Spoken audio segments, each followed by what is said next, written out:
Sejam todos bem-vindos ao estudo online do Livro dos Médiuns. Este é um projeto realizado pelo Departamento Mediúnico da União Regional Espírita 1, em parceria com a Federação Espírita Catarinense. Antes de iniciarmos o estudo de hoje, inscreva-se no canal, clique em gostei e ative o sininho para receber notificações sobre os novos capítulos. Você também pode compartilhar para ajudar a divulgar a doutrina espírita. Um bom estudo a todos! Olá, sejam todos bem-vindos. Hoje nós vamos estudar o capítulo 2 da primeira parte do Livro dos Médiuns, do maravilhoso e do sobrenatural, onde Kardec nos faz refletir sobre o que é um milagre e por que o Espiritismo não se utiliza de milagres. Esse capítulo nos diz no item 7, se a crença nos espíritos e nas suas manifestações representasse uma concepção única, fosse produto de um sistema, poderia, com aparência de razão, merecer a suspeita de ilusória. Digam-nos, porém, por que com ela deparamos tão vivaz entre todos os povos antigos e modernos, e nos livros santos de todas as religiões conhecidas? O pensamento é um dos atributos do espírito, a possibilidade que eles têm de atuar sobre a matéria, de nos impressionar os sentidos e, por conseguinte, de nos transmitir seus pensamentos, resulta, se assim nos podemos exprimir, da constituição fisiológica que lhes é própria. Logo, nada há de sobrenatural neste fato, nem de maravilhoso. Nós vamos encontrar na Gênese capítulo 13, item 4, o Espiritismo não faz milagres, que complementa essa explicação do Livro dos Médiuns, dizendo que o espírito não é mais do que a alma sobrevivente ao corpo. É o ser principal, pois que não morre, ao passo que o corpo é simples acessório sujeito à destruição. Sua existência, portanto, é tão natural depois como durante a encarnação. Está submetido às leis que regem o princípio espiritual, como o corpo está às que regem o princípio material. Mas como estes dois princípios têm necessária afinidade, como reagem incessantemente um sobre o outro, como da ação simultânea deles resultam o movimento e a harmonia do conjunto, segue-se que a espiritualidade e a materialidade são duas partes de um mesmo todo. Essa reflexão da Gênese nos faz entender que existe vida fora do plano material que nos escapa à visão, mas que essas duas dimensões interagem e fazem parte de uma única realidade. E no item 8, entretanto, objetarão, admitis que um espírito pode suspender uma mesa e mantê-la no espaço sem ponto de apoio. Não constitui isso uma derrogação da lei de gravidade? Constitui, mas da lei conhecida. Porém, já a natureza disse a sua última palavra? Aqui, Kardec nos faz refletir sobre a perplexidade do homem antes das descobertas científicas. Nós mesmos, há bem pouco tempo atrás, não imaginaríamos o conforto que o desenvolvimento tecnológico nos traria. Assim, nós também não conhecemos as leis que regem o intercâmbio espiritual, mas sabemos que é uma realidade e muitas coisas ainda nos serão reveladas à medida que estivermos maduros para esse conhecimento. E no item 9, ele vai nos dizer que todo efeito inteligente há de ter uma causa inteligente, e tendo os fenômenos dito espíritas dado provas de inteligência, fora da matéria havia de estar a causa que os produzia, e de que não sendo essa inteligência a dos assistentes, o que a experiência confirma, havia de lhes ser exterior, pois que não se via o ser que atuava, necessariamente era um ser invisível. Assim foi que, de observação em observação, se chegou ao reconhecimento de que esse ser invisível, a que deram o nome de espírito, não é senão a alma dos que viveram corporalmente, aos quais a morte arrebatou o grosseiro invólucro visível, deixando-lhes apenas um envoltório etéreo, invisível no seu estado normal. Eis, pois, o maravilhoso e o sobrenatural reduzidos à sua mais simples expressão. A existência dos espíritos não é, portanto, um sistema preconcebido ou uma hipótese imaginada para explicar os fatos. É o resultado de observações e consequência natural da existência da alma. Negar essa causa é negar a alma e seus atributos. Na introdução do Livro dos Espíritos, no item 4, Kardec nos diz que foram os próprios espíritos que se designaram como tal. Não foi Kardec que imaginou nada, tudo lhe foi transmitido pelos espíritos.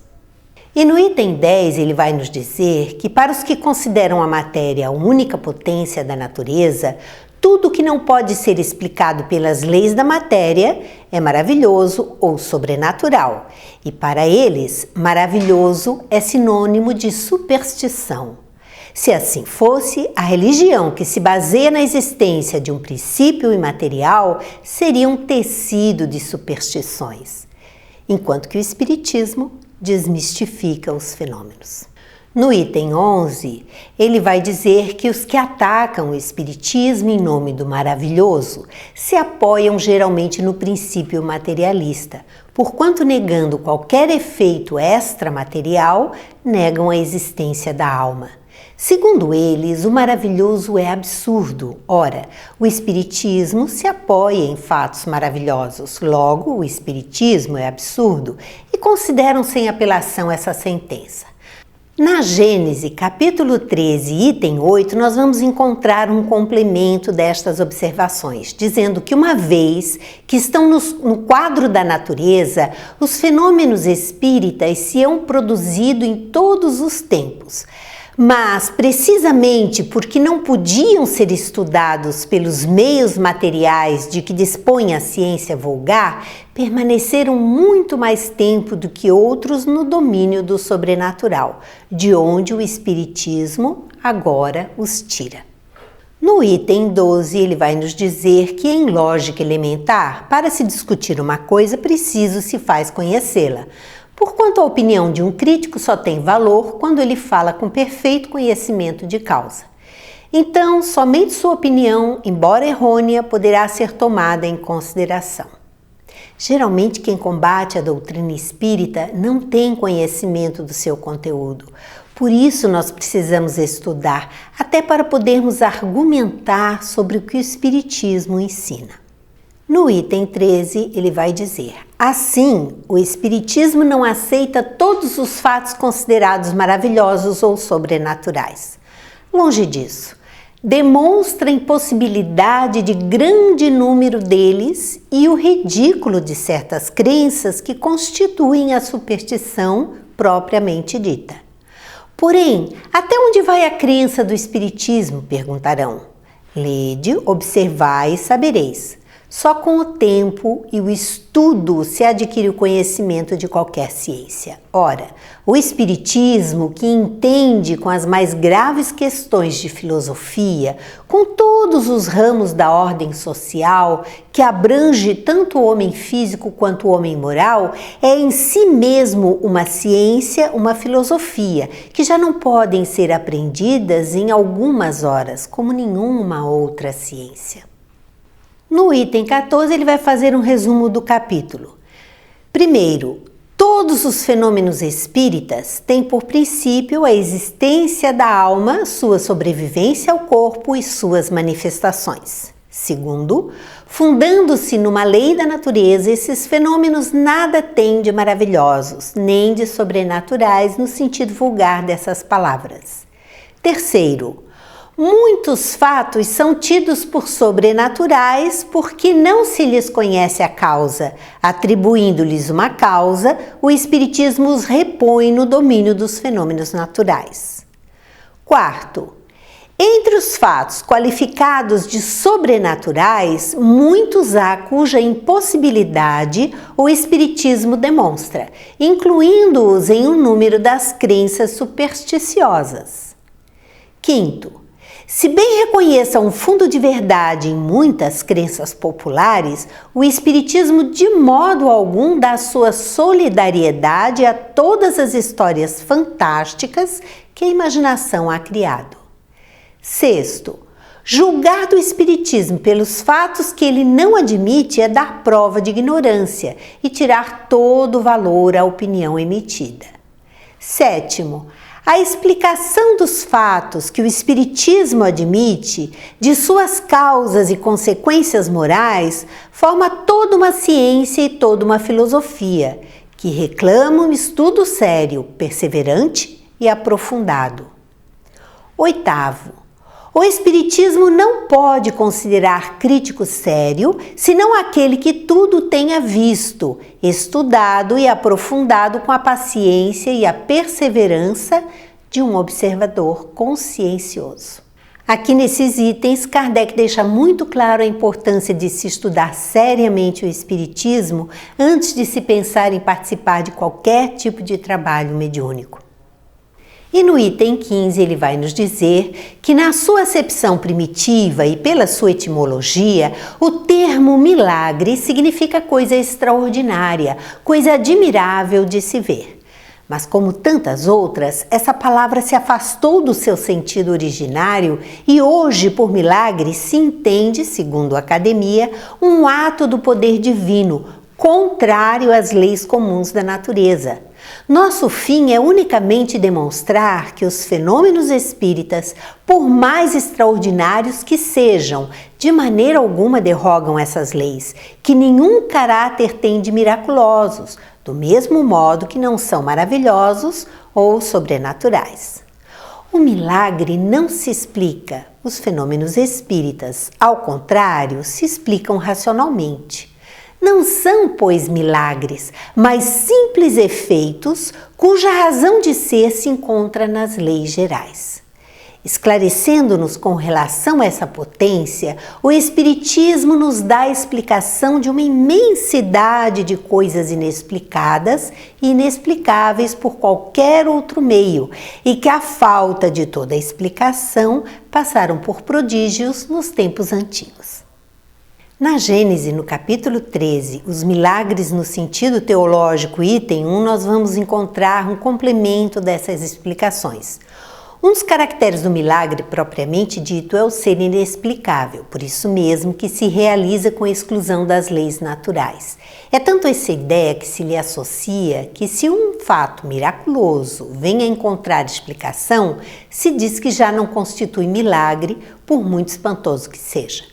O que para a Igreja dá valor aos milagres é precisamente a origem sobrenatural deles e a impossibilidade de serem explicados.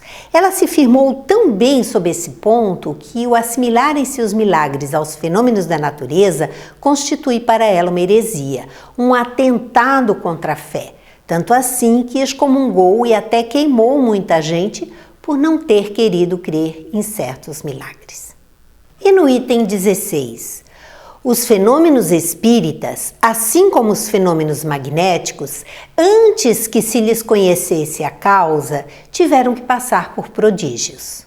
Ora, como os céticos, os espíritos fortes, isto é, os que gozam do privilégio exclusivo da razão e do bom senso, não admitem que uma coisa seja possível desde que não a compreendam, de todos os fatos considerados prodigiosos fazem objeto de suas zombarias. Pois que a religião conta grande número de fatos desse gênero, não creem na religião e daí a incredulidade absoluta, o passo é curto. Explicando a maior parte deles, o Espiritismo lhes assinala uma razão de ser. E no item 17, algumas pessoas contestam os fenômenos espíritas precisamente porque tais fenômenos lhes parecem estar fora da lei comum e porque não conseguem achar-lhes qualquer explicação. Dá-lhes uma base racional e a dúvida desaparecerá. Daí o vermos todos os dias pessoas que nenhum fato testemunharam, que não observaram uma mesa agitar-se ou um médium escrever, se tornarem tão convencidas quanto nós, unicamente porque leram e compreenderam. Se houvéssemos de somente acreditar no que vemos com os nossos olhos, a bem pouco se reduziriam as nossas convicções.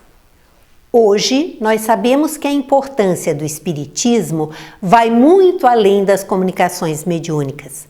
Elas serviram para nos trazer o Consolador prometido por Jesus e para ajudar no nosso processo de autoconhecimento e autotransformação. Por isso, o que realmente importa para todo aquele que deseja consolo e esclarecimento é o estudo sério da doutrina. Assim, nós encerramos mais um capítulo do Livro dos Médiuns. Muito obrigada e até o próximo encontro.